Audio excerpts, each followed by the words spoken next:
प्रिय विद्यार्थियों, कोविड-19 के इस समय में हम फिर से अपने पुराने पैटर्न पे आ रहे हैं और लास्ट जो हमारी क्लास हुई थी उसमें सामाजिक नियंत्रण के संदर्भ में हमारा टॉपिक चल रहा था, हमारे फर्स्ट ईयर के फर्स्ट पेपर का। लगभग हमारा ये सिलेबस पूरा हो चुका है, फर्स्ट पेपर हमारा कंप्लीट हो चुका है। बस एक दो बिंदु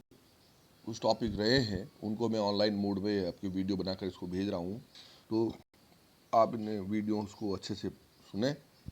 इनमें नोट्स भी साथ में दिए हुए हैं, किताब की पूरे के पूरे इस तरह से दिए हुए हैं, मेरी खुद की किताब में से दिए हुए हैं ये। तो आप इनको चाहे तो नोट्स के हिसाब से भी तैयार कर सकते हैं, जैसे कुछ बच्चे कर ही रहे थे। तो सामाजिक नियंत्रण के टॉपिक को आगे बढ़ाते हुए हम आज सामाजिक नियंत्रण के साधन या उसके अभिकरणों के बारे में बात करते हैं। जैसा कि मैंने क्लास में भी उस वक्त ये लास्ट कहा था कि सामाजिक नियंत्रण इंसानों पर होना बहुत अनिवार्य है। हम अपने आप इंसान कहलाते हैं या कहते हैं, लेकिन ये अपने आप में एक बहुत बड़ी समस्या है कि जब तक हमारे ऊपर सही रूप में नियंत्रण नहीं हो तब तक बहुत बेहतर तरीके से सभी लोग काम कर पाए या बहुत बेहतर तरीके से सभी को समान रूप से समान अवसर मिल पाए, ये अपने आप में एक बहुत बड़ी विडंबना है कि इसको हम सही नहीं कह सकते और वास्तव में ऐसा होता भी है। वर्तमान परिस्थितियों में ही देख लीजिए आप, जबकि जन अनुशासन पखवाड़ा चल रहा है,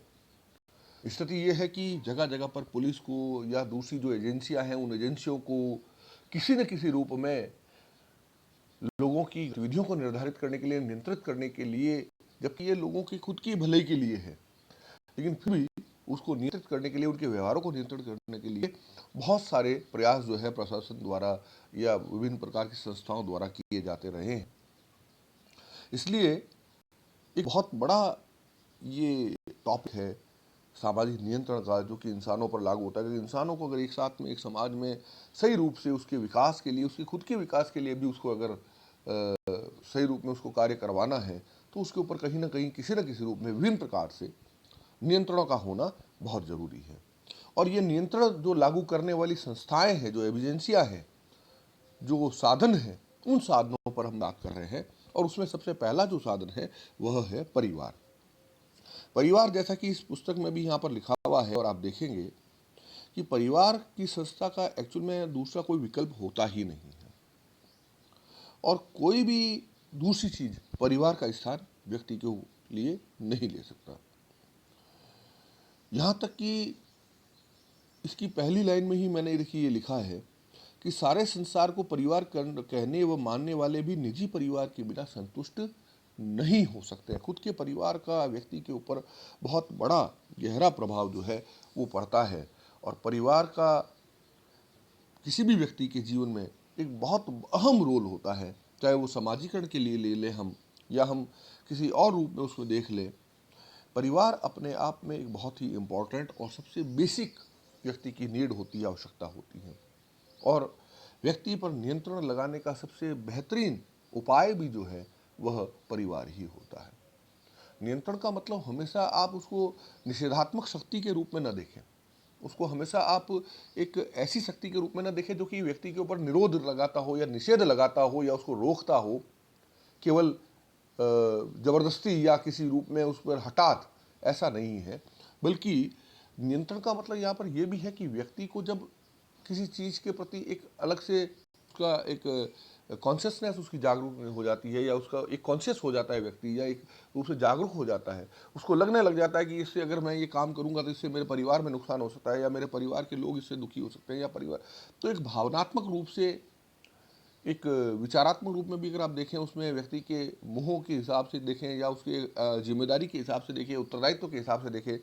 तो व्यक्ति जब परिवार के प्रति एक सचेत उसकी मानसिकता जब डेवलप हो जाती है, परिवार के प्रति उसका जो रुझान जो होता है, वो उसको कई प्रकार से स्वतः ही नियंत्रित व्यवहार करने के लिए उसको प्रेरित करता है। परिवार में केवल प्रेम की ही बात नहीं, कई बार परिवार के लोग जो है, अगर कोई व्यक्ति सही ढंग से काम नहीं करता है या कुछ अलग रूप से काम करने लगता है जो सामाजिक या कानूनी दृष्टिकोण से सही नहीं है, तो परिवार का दबाव होने पर व्यक्ति परिवार के लोगों को खुश रखने के लिए या उनको उनकी नाराज़गी को दूर करने के लिए भी वह अपने आप में जो है अपने व्यवहारों को के अंतर्गत अनुकूल आचरण जो है वो अपने ढालना शुरू कर देता है या इस प्रकार से व्यवहार करता है, तो परिवार मुख्य रूप में अगर देखें तो एक बहुत बड़ा आधार बनता है सामाजिक नियंत्रण के रूप में। परिवार का जो रोल है वो रोल निश्चित तौर पर एक बहुत बड़ा रोल है, और उसको सबसे महत्वपूर्ण और सबसे प्रमुख जो है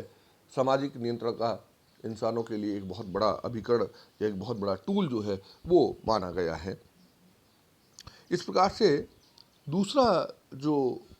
अभिकरण है, दूसरे जो साधन है, उसमें जनरीति या फोकवेज जो है, जनरीतियाँ जो है, ये अपने आप में बहुत मान्यता इसमें इसकी होती है। देखिए यहाँ पर जैसे कि समनर ने जनरीति के एक परिभाषा भी दी है, और उन्होंने कहा है कि जनरीतियाँ जो है प्राकृतिक शक्तियों के समान होती है जिसकी पालन व्यक्ति अचेतन रूप से करता है। यानी कि समनर ने जनरीति को एक विशिष्ट अभिकरण के रूप में, एक विशिष्ट टूल के रूप में, एक साधन के रूप में, जनरीति को सामाजिक नियंत्रण के प्रमुख साधन के रूप में समनर ने उसकी महत्वता को माना है। और जनरीतियाँ जो है वो व्यक्ति उसका पालन जो है वो अचेतन रूप से कहीं ना कहीं इसमें करता रहता है। जनरीतियों के बारे में मैं आपको यहाँ पर स्पष्ट कर दूं कि जनरीतियाँ समाज में जो है वो धीरे धीरे स्वतः ही विकसित होती है। समाज में बहुत ही छोटे छोटे से कुछ नियम होते हैं, जैसे यहाँ पर उदाहरण भी दिया हुआ है, जैसे नमस्कार करना है, किसी के घर में घुसने से पहले आवाज़ लगाना है, किसी वस्तु के को काम में लेने से पहले उसके जो उसका अगर कोई दूसरा उसका मालिक है तो उससे पूछ लेना है, और भी बहुत सी बातें हैं, छोटी मोटी बातें हैं जो हर एक समाज में अलग अलग जगहों पर होती हैं। तो ये कुछ ऐसी चीज़ें होती हैं जहाँ पर कि इसको हम एक जनरीति के रूप में आप देखें तो ये अपने आप में एक बहुत बड़ी और इम्पोर्टेंट जो है व्यक्ति के नियंत्रण का एक साधन के रूप में देखते हैं। हालांकि जनरीति जो है वो पहले कोई एक व्यक्ति के द्वारा अपनाई गई कोई ऐसी कार्य प्रणाली को कहते हैं जो कि शुरुआत के तौर पर समाज के या अधिकांश लोगों के फायदे के लिए वो व्यक्ति उस रूप से काम करना प्रारंभ करता है। हो सकता है प्रारंभिक तौर पर वो एक व्यक्ति विशेष की अपनी कार्य रीति हो, लेकिन जब धीरे धीरे अधिकांश लोग उस कार्य करने की रीति को अपनाना शुरू कर देते हैं तो फिर वह अपने आप में एक जनरीति बन जाती है। और जनरीति के अनुरूप कार्य नहीं करने पर कई बार सामाजिक निंदा या समाज का व्यक्ति को एक प्रकार से एक बहुत बड़ा जो है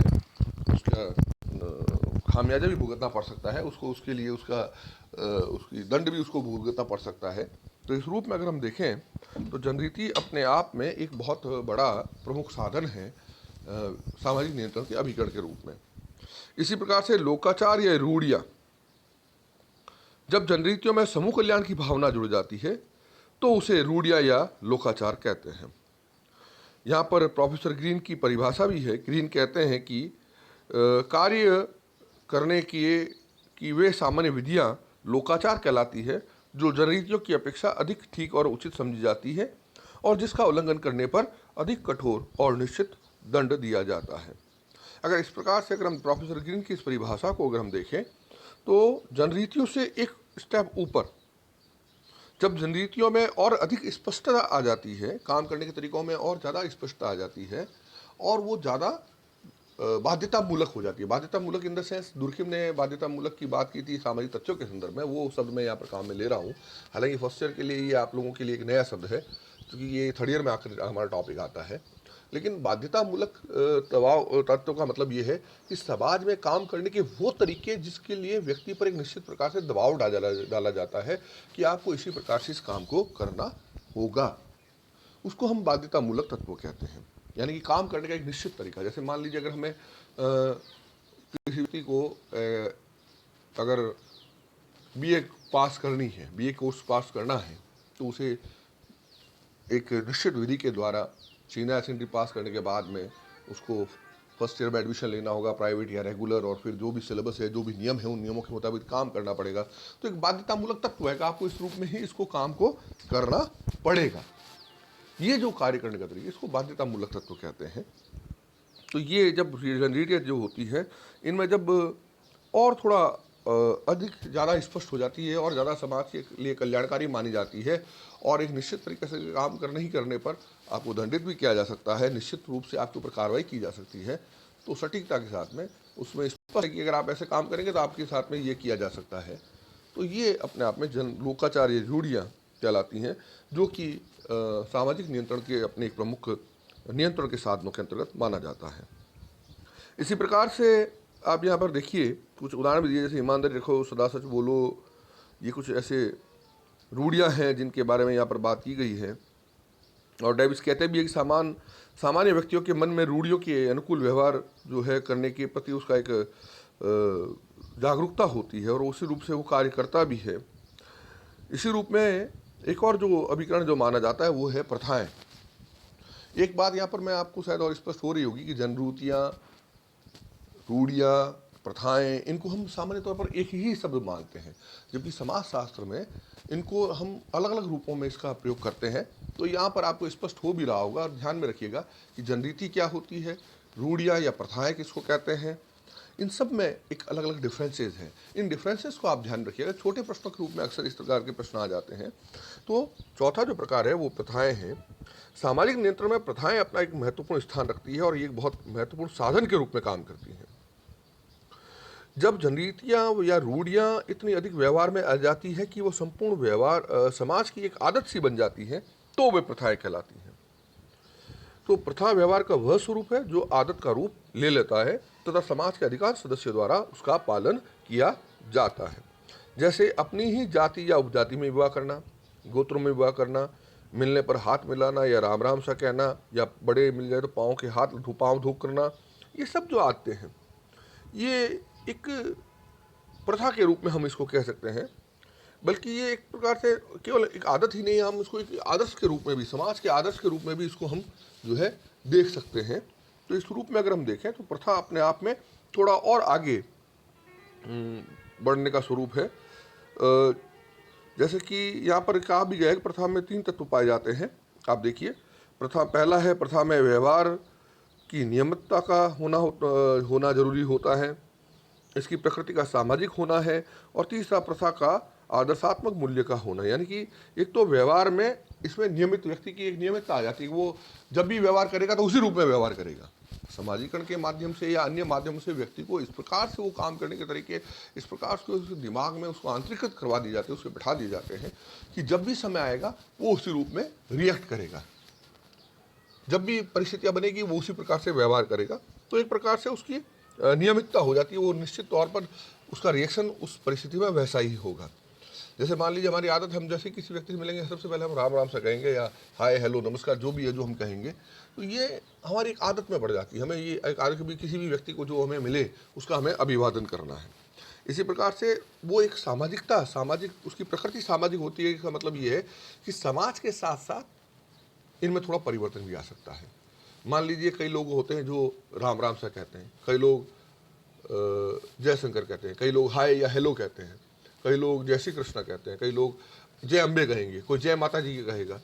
सबका अपना अपना अभिवादन करने का तरीका है। जरूरी नहीं कि वो नमस्कार या नमस्ते से ही करें, वो अपने अपने तरीकों से उसको कर सकते हैं। तो एक सामाजिकता होती है, समाज के साथ में इसमें थोड़ा बहुत परिवर्तन होता रहता है। और तीसरा जो है, प्रथा का एक आदर्शात्मक मूल्य होता है, उसका अपना एक आदर्श माना जाता है। समाज में उसका एक आइडियल या कि उसको एक आदर्श के रूप में उसको देखा जाता है। तो ये सारी चीज़ें जो है प्रथाओं में सम्मिलित है। और यदि कोई व्यक्ति इसका उल्लंघन करता है तो समाज के सदस्य उसकी निंदा करते हैं, उसकी हंसी उड़ाई जाती है, या उसको सामाजिक तौर पर एक प्रकार से प्रताड़ना का सामना भी करना पड़ सकता है। तो ये सारी चीज़ें इसमें प्रथाओं का व्यक्ति को जो है पालना करनी पड़ती है, और वो चाहे या न चाहे उसको प्रथाओं के अनुरूप चलना होता है। कई बार हम देखते हैं, जैसे मान लीजिए हम अपने राजस्थान की बात करें, हालांकि अपने आप में ये एक बहुत बड़ा आजकल अपराध के रूप में भी देखा जा रहा है, या इसको माना भी जा रहा है, जैसे मृत्यु भोज है। लेकिन फिर भी मृत्यु भोज जो है उनका पूरी तरह से वो अभी तक हमारी उसमें से नहीं हट पाई है, क्योंकि सामाजिक तौर पर उस प्रथा को इस रूप में मान लिया गया है। भले ही वो इतनी सही नहीं हो, या बहुत रूप में उसकी बुराइयां भी, उसमें बहुत सी कमियां भी हैं, उसकी बहुत से उसके नुकसान भी हैं, लेकिन फिर भी समाज में लोग उसको सामाजिक निंदा के डर से उसको कंटिन्यू करते हैं, उसको चलायमान रखते हैं। पांचवा है जनमत या पब्लिक ओपिनियन। अनौपचारिक साधनों में जनमत भी जो है सामाजिक नियंत्रण का एक महत्वपूर्ण साधन है। यहाँ पर बॉटमर की परिभाषा है। बॉटमर कहते हैं कि जनमत जो है व्यक्तियों के व्यवहार को प्रतिबंधित व निर्देशित करता है। साधारण अर्थ में जनमत का तात्पर्य किसी विषय या समस्या पर जनता की राय से लिया जाता है। इसका अर्थ यह भी है कि जनमत जो है वो अपने आप में एक बहुत बड़ा जो है लोगों के हिसाब से काम करने, या अधिकांश लोग जिस चीज़ को सही मानते हैं उसके आधार पर इसको जो है जनमत को जो है सही माना जाता है, या अधिकांश लोग जिस चीज़ को काम करने को तरीके को या जिस बात को सही मानते हैं उसी आधार पर कार्य करना जो है वो जनमत का एक बहुत बड़ा उदाहरण हमारे सामने आता है। हालांकि यहाँ पर अभी तक हम जिन जो भी बात कर रहे हैं, चाहे वो परिवार की हो, चाहे वो अपने प्रथाएं हों, जनरीतियाँ हों, लोकाचार या रूढ़ियाँ हों, परंपराएं हों,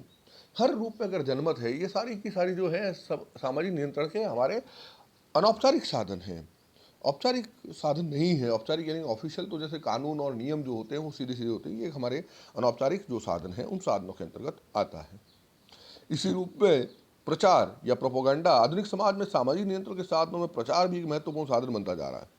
सामाजिक नियंत्रण के रूप में अगर हम देखें तो यह एक है कि एक व्यक्ति को जरूरी नहीं कि एक दूसरे के साथ प्रत्यक्ष संपर्क ही हो, प्रचार के माध्यम से भी वो एक लोग एक दूसरे के साथ में दूसरे माध्यम से एक लोगों के साथ में मिलते रहते हैं, और इन प्रचार घटनाओं के इन प्रचार के या इस तरह की चीज़ों से धीरे धीरे जो है एक नियंत्रण का साधन जो है ये प्रचार प्रसार जो है लोगों को जागरूक करने के रूप में नियमों के प्रति या लोगों को उनकी बुराइयों के प्रति, उनकी कमियों के प्रति या उनकी अच्छाइयों के प्रति जागरूक करने के लिए प्रचार प्रसार आजकल वर्तमान समय में विशेष तौर पर एक बहुत बड़ा जो है साधन बनता जा रहा है। अब यहाँ पर कुछ उदाहरण दिए, जैसे दहेज है, बाल विवाह है, अश्लीलता है या छुआछूत है, या इस प्रकार की चीज़ों पे नियंत्रण लगाने के लिए या इन लोगों के प्रति इसकी कमियों या इसकी अच्छाइयों के प्रति लोगों को जागरूक करने के लिए प्रचार प्रसार अपने आप में बहुत बड़ा एक साधन माना जाता है। अब देखिए, अभी एनएसएस के हमारे इस कार्यक्रम में भी हम इस कोरोना काल में लोगों को टीकाकरण के प्रति जागरूक करने के लिए या सामाजिक दूरी बनाए रखने के लिए या मास्क लगाने के लिए हम पिछले लगभग साल भर से, जब से ये कोरोना शुरू हुआ है, एनएसएस के एनसीसी और हमारे जो भी दूसरे कॉलेज के हमारे महाविद्यालय के छात्र छात्राएं हैं, स्वयंसेवक हैं, कैडेट्स हैं, वो लगातार जुटे हुए हैं और बहुत बढ़िया काम कर रहे हैं। उनको जब भी कहा जा रहा है या वो अपने क्षेत्र में रहते हुए भी अभी इस काल में भी और पहले भी, जब पिछली बार भी मैंने देखा था हमारे कई सीनियर और कई नए बच्चे जो जूनियर जो हमारे स्वयंसेवक थे, उन्होंने अपने अपने क्षेत्रों में मास्कों का वितरण किया, घर पर बैठकर मास्क बनाए, पौधारोपण किए, उनको जो पौधा पानी पिलाना है, जानवरों के भोजन की व्यवस्था करनी है, उनको ये सारी व्यवस्था है, बहुत कुछ काम उन्होंने किया। ये सारा का सारा काम जो है इसमें एक बहुत बड़ा प्रचार प्रसार भी साथ साथ वो करते रहे, लोगों को जागरूक करते रहे, तो अपने आप में एक बहुत बड़ा रोल जो है उन बच्चों ने निभाया था, उन स्वयंसेवकों ने और कैडेट्स ने निभाया था, जिसकी मैं बहुत प्रशंसा करता हूँ। तो इस रूप में अगर हम देखें तो ये बहुत बड़ा एक काम जो है वो यहाँ पर किया गया। और यहाँ पर जो अनौपचारिक साधनों में सबसे लास्ट है वो है धर्म। धर्म सामाजिक नियंत्रण का एक बहुत बड़ा साधन है, और अधिकांश से धर्म प्रधान समाजों में विशेष तौर पर ये जो धर्म है, जिसको टॉयलर ने आध्यात्मिक शक्ति में विश्वास माना है, वो अपने आप में लोगों के व्यवहारों को नियंत्रित करने के एक बहुत बड़ा रोल जो है वो निभाता है। धर्म की एक सर्वमान्य परिभाषा के रूप में जॉनसन ने कहा भी है कि धर्म का कम या अधिक मात्रा में अधिप्राकृतिक तत्वों, शक्तियों, स्थानों और आत्माओं से संबंधित विश्वासों तथा आचरणों की एक संगठित व्यवस्था है। यानी कि टॉयलर ने तो बहुत छोटी सी परिभाषा दी थी, जो सब देखिए सबसे लास्ट लाइन जो है, टॉयलर ने कहा एक धर्म आध्यात्मिक शक्ति में विश्वास है। लेकिन इससे ऊपर जो जॉनसन ने जो परिभाषा दी है, जॉनसन ने बहुत विस्तृत तौर पर इसको बताया कि धर्म कम या अधिक मात्रा में अधिप्राकृतिक जो तत्व हैं, जिनको हम भले ही प्राकृतिक तौर पर नहीं देख पाते हों या समझ पाते हों, अधिप्राकृतिक तत्वों के रूप में शक्तियों, स्थानों तथा आत्माओं से संबंधित विश्वासों तथा आचरण की उन शक्तियों पर एक तो विश्वास है, और उन शक्तियों को प्रसन्न करने के लिए या उनको खुश करने के लिए विभिन्न प्रकार के आचरण या विभिन्न प्रकार की प्रक्रियाएं जो की जाती है, उन आचरणों की एक संगठित व्यवस्था है, उसको हम धर्म कहते हैं। और धर्म व्यक्ति के ऊपर बहुत गहरे तौर पर सामाजिक नियंत्रण डालता है। मैं कई बार क्लास में ये उदाहरण देता भी हूँ, मैंने आप लोगों को भी उदाहरण दिया था कि हम ट्रैफिक पुलिस नहीं है या और कोई नियम हमें नहीं देख पा रहा है या कोई व्यक्ति हमें नहीं देख रहा है, तो संभवतः हम कई प्रकार के नियमों का उल्लंघन कर लेते हैं। जैसे नागौर के लिए बहुत सामान्य बात है, जब सड़क सुरक्षा सप्ताह नहीं होता है तो हम बगैर हेलमेट के टू व्हीलर चलाना, बगैर बेल्ट के फोर व्हीलर चलाना, या इसी प्रकार से 3-3 4-4 सवारियों को एक साथ में एक बाइक पर लेकर घूमना, ये एक सामान्य हमारे यहाँ पर माना जाता है। और जो हेलमेट लगाकर जाते हैं उनके लिए बहुत ज़्यादा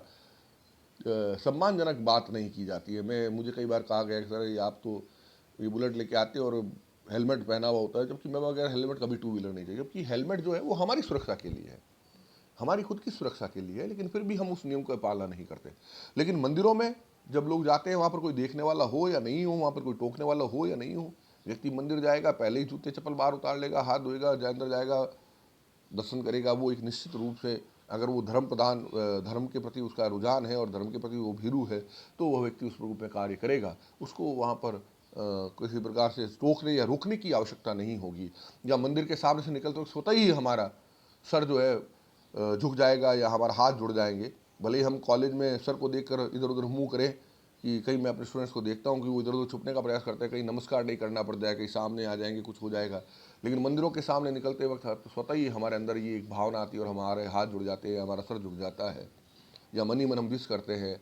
प्रार्थना कर लेते हैं। तो ये अपने आप में धर्म जो है एक बहुत बड़ी ताकत है सामाजिक नियंत्रण के अभिकरण के रूप में, साधनों के रूप में। इस रूप में ये टॉपिक मेरा आज मैंने ये पूरा करा दिया है, ये यहाँ पर समाप्त होता है। और अगर इससे संदर्भ में आपकी कोई क्वेरी हो, कोई समस्या हो, तो आप मुझे भेज सकते हैं मेरे व्हाट्सएप पर, और मैं निश्चित तौर पर उसका सॉल्व करने का प्रयत्न करूँगा। आज के लिए इतना ही काफ़ी है। धन्यवाद।